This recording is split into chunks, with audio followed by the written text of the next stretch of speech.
Now to the latest fallout from the U.S. attack on Iran. President Trump calls the damage monumental and hints at a regime change. Now sirens are blaring again this morning as Israel and Iran exchange rocket fire. ABC's Nicole D'Antonio has the details.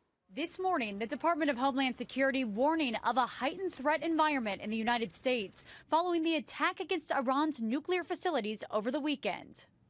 In a bulletin issued just after Israel began attacks on Iran, the Department of Homeland Security warns that low-level cyber attacks against U.S. networks are likely. ABC's Pierre Thomas on This Week. The networks mentioned involve U.S. infrastructure, the energy sector, the electrical grid, financial sector. The bulletin urged infrastructure officials to immediately assess their security to make sure their defenses were strong enough to block any malicious activity by Iran. Concerns are also growing about the Strait of Hormuz, a crucial global shipping lane for oil, with Iran threatening to block shipping. New video this morning shows the moment the U.S. struck one of 3 key nuclear sites in Iran. Explosions heard in the distance as a fireball lights up the night sky.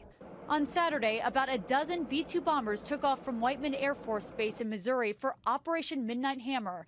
Nearly half of the aircrafts were considered a decoy group heading west towards Guam with trackable movements. A short time later, another group flying in secret took off in the opposite direction, heading to Iran. The planes dropping 14 massive ordnance penetrator bombs capable of penetrating deep underground.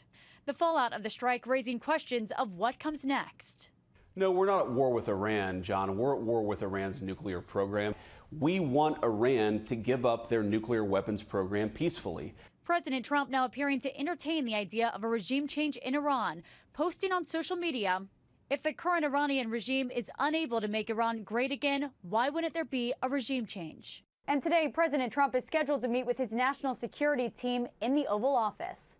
Nicole D'Antonio, ABC News, Washington.